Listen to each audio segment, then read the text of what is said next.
It is not the love you have for your husband or your wife that stops you from cheating. There must be a question you learn to ask yourself, and that question is, to what end?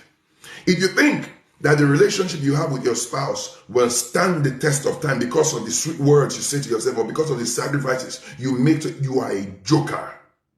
Your relationship with your husband or your wife will only benefit from the relationship that man or woman has with his maker. According to Matthew chapter 12 verse 30, which says, thou shalt love the Lord thy God with all thy heart, with all thy might, with all thy strength. And he ended up by saying, this is the first commandment. A man or a woman who keeps the first commandment of loving his or her maker will definitely, in the end, be able to keep his relationship with his spouse. Your relationship as a wife or as a husband benefits from the relationship your husband or your wife has with God. For example, you see someone who has protruding stomach, and this by no means to laugh those with protruding stomach, and you then say to yourself, I want to have 6 packs or 4 packs or whatever packs you want to have, but I want to take time to build myself to exercise. You start going to the gym, lifting weight and the rest. You see how long it takes to build it.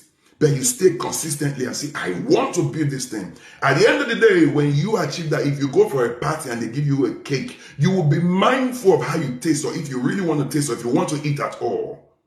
Why? Because you say, I know how long it took me to build this thing. I don't want to jeopardize it.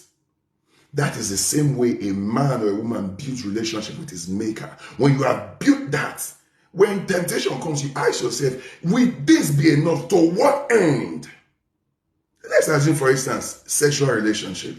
To what end? Am I going to sleep with this woman or this woman for 1 week, for 1 month? Using PDD as an example, 78 hours, for instance. After that, what next? To what end? Is that enough to betray the relationship you have with your God? Joseph said, I will not do this wickedness to my God. He didn't say to Potiphar, he said, but to my God. Your relationship benefits from that which you have with God. So yes, really, love is not enough.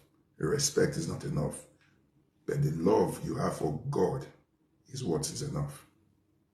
God give you understanding in Jesus.